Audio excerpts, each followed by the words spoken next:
Assalamualaikum warahmatullahi wabarakatuh. Bagaimana kabarnya adik-adik sekalian? Semoga kita semua senantiasa dalam perlindungan Allah Subhanahu wa Ta'ala. Jadi, tetap semangat dan selalu jaga kesehatan.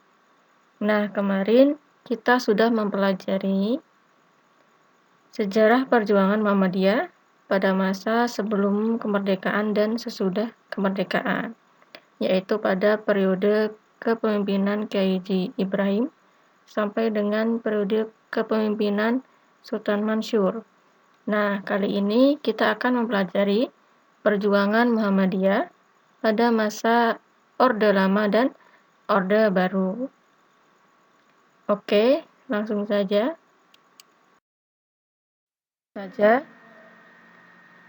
Nah, perjuangan Muhammadiyah pada masa Orde Lama. Apa itu Orde Lama? Orde Lama ini adalah masa pemerintahan negara yang di bawah kendali Insinyur Soekarno sebagai presidennya sewaktu itu.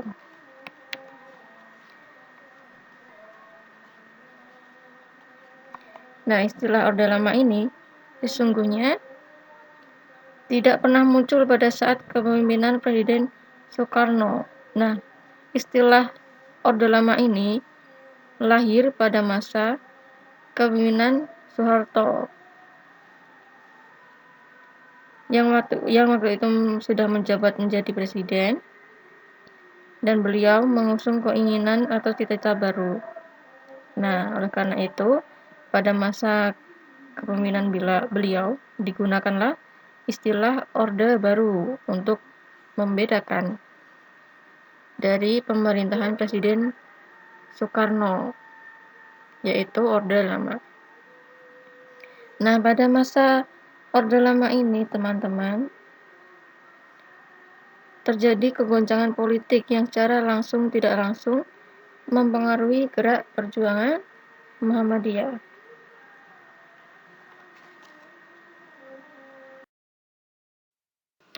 Nah, yang pertama yaitu periode kepemimpinan HM Yunus Anis, yaitu pada tahun 1959 sampai 1962.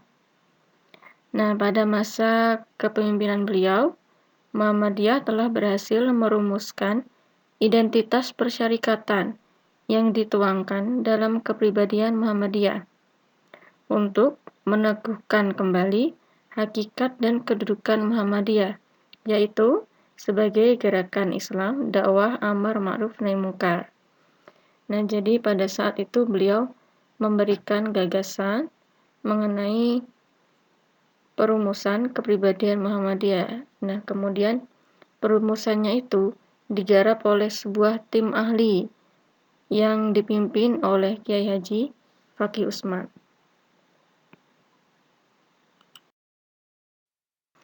Nah, sedangkan pada masa kepemimpinan Kiai Haji Ahmad Badawi, yaitu pada tahun 1962 sampai 1968, Muhammadiyah telah berjuang keras untuk mempertahankan eksistensinya agar tidak dibubarkan. Karena pada saat itu situasi politiknya pada tahun 1965 sedang dikuasai oleh Partai Komunis Indonesia atau PKI dan Presiden Soekarno dengan Partai Nasional Indonesia atau PNI. Nah, langkah politik dari Soekarno tersebut yang mengusung gagasan nasionalis, agama, dan komunis atau yang biasa disingkat dengan Nasakom, yang hendak menggabungkan ketiganya menjadi satu, malah memberikan peluang politik yang sangat besar pada PKI. Nah, sehingga hal tersebut menjadi sangat menyudutkan dan mengancam keberadaan umat Islam. Nah, sistem demokrasi terpimpin juga membuat kedudukan presiden menjadi bertambah kuat dan otoriter. Nah, kemudian Muhammadiyah di bawah kepemimpinan beliau dengan tegas menolak Nasakom. Kemudian dibentuklah Kokam atau Komandan Kewaspadaan dan Kesiapsiagaan Angkatan Muda Muhammadiyah pada tahun 1965 sebagai mitra RPKAD, sekarang Kopassus, untuk menumpas PKI. Keterlibatan Muhammadiyah dalam menumpas PKI ini antara lain yaitu yang pertama, pada 1 Oktober 1965, Menteri Panglima Angkatan Kepolisian yaitu Sucipto Judoharjo dan Menteri atau Kasat Jenderal Ahana Sution menyampaikan ceramah kepada peserta khusus kader pemuda Muhammadiyah di Universitas Muhammadiyah Kebayoran Baru, Jakarta. Nah, dalam volume ini terdapat penjelasan singkat yaitu sebagai berikut. Yang pertama yaitu gerakan 30 September dengan membentuk Dewan Revolusi adalah sebuah kudeta terhadap pemerintahan yang sah.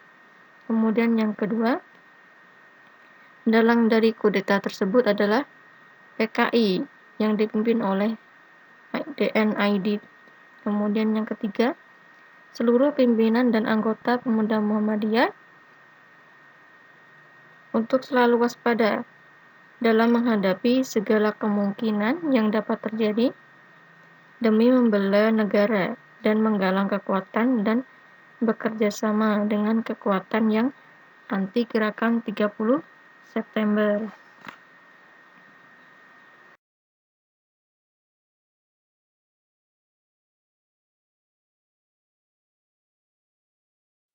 Kemudian pada 2 Oktober 1965 disampaikan pernyataan bersama antara partai politik dan segenap organisasi masyarakat. Pernyataan tersebut berisi 1. Kutukan keras atas perbuatan kontra revolusi gerakan 30 September. Kemudian kedua, mengakui Soekarno sebagai Presiden RI seumur hidup atau pemimpin besar revolusi atau Panglima tertinggi ABRI. Dan yang ketiga, mendesak pemerintah untuk menindak tegas siapa saja yang menjadi dalang dan terlibat dalam gerakan 30 September.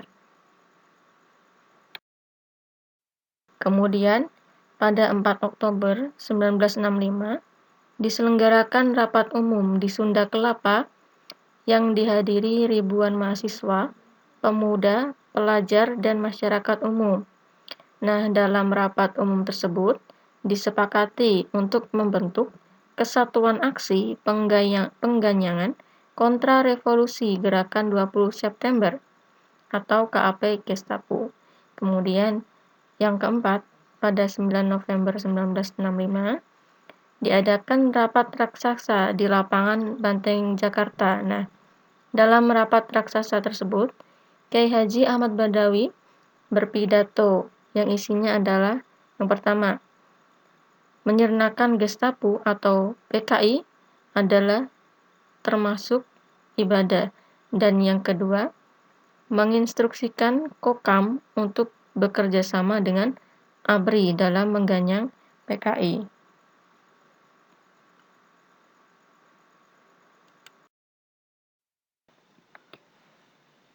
Selanjutnya yaitu perjuangan Muhammadiyah pada masa Orde Baru. Nah, periode Muhammadiyah pada masa Orde Baru ini merupakan rentang waktu dari tahun 1968 sampai 1998. Nah, pada masa-masa itu telah tampil sejumlah pimpinan harismatik di Muhammadiyah.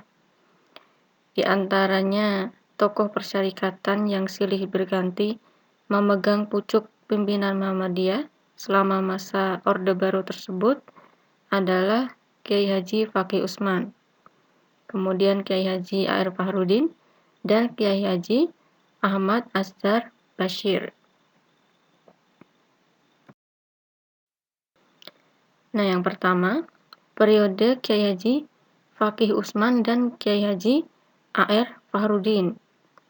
pada tahun 1968 sampai 1971. Nah, Kiai Haji Fakih Usman ini dipilih sebagai Ketua Pimpinan Pusat Muhammadiyah pada saat Muktamar ke-37 di Yogyakarta. Nah, namun setelah tidak lama memimpin Muhammadiyah, beliau wafat.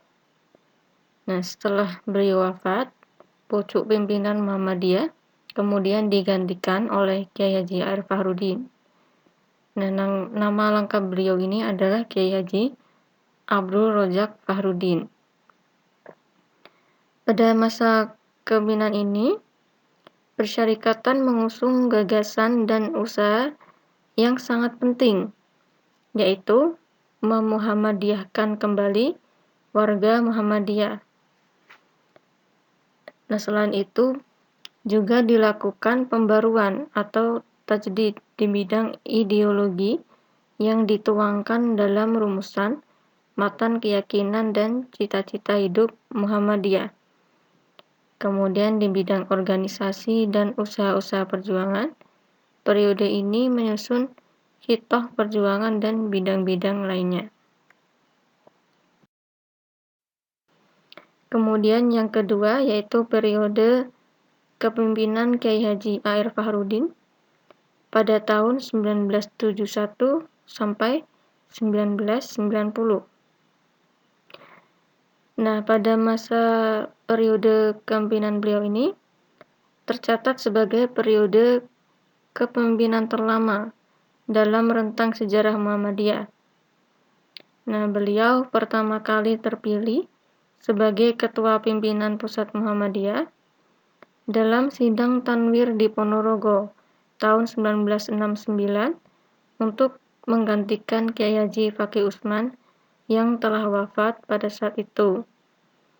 Nah, setelah itu beliau terpilih secara berturut-turut melalui permusyawaratan tertinggi Muhammadiyah, yaitu Muktamar.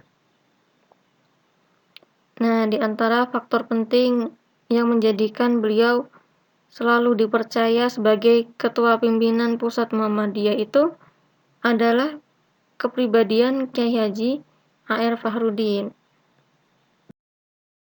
Perlu kalian ketahui bahwa Kiai Haji Arif Fahrudin ini adalah sosok yang mudah bergaul, memiliki wawasan agama yang sangat dalam, serta harismatik dan bersahaja. Nah, selain itu, beliau juga sangat zuhud dan hidup penuh dengan kesederhanaan. Nah, sehingga dalam sejarah, beliau tercatat sebagai satu-satunya Ketua Pimpinan Pusat Muhammadiyah yang selama hidupnya tidak memiliki rumah pribadi. Nah, pada masa kepemimpinan beliau ini, Muhammadiyah dihadapkan dengan banyak tantangan. Di antaranya yaitu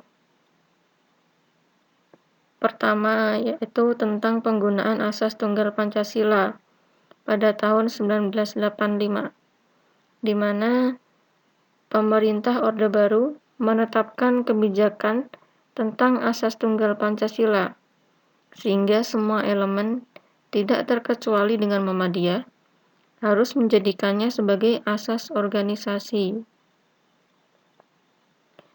Nah, kemudian Persyarikatan mengatasi kebijakan tersebut dengan mengadakan perubahan anggaran dasar Muhammadiyah dan menetapkan Pancasila sebagai asas organisasi. Keputusan ini diambil dengan catatan bahwa maksud dari sila ke-1 Pancasila itu yang berbunyi ketuhanan yang Maha Esa adalah tauhid atau keimanan kepada Allah Subhanahu wa Ta'ala, satu-satunya Tuhan yang wajib kita sembah. Kemudian yang kedua, pada masa kepemimpinan beliau juga terjadi peristiwa penting, yaitu kunjungan Paus Yohanes Paulus II. Nah, sebagai bentuk respon atas kunjungan tersebut, maka beliau menulis dan menerbitkan sebuah buku yang diberi judul Mangayu Bagya, Sugeng Rawuh lan Sugeng Kondur. Nah, isi buku tersebut yaitu adalah Indonesia merupakan negara yang penduduknya sudah beragama Islam. Jadi, jangan jadikan rakyat sebagai objek kristenisasi.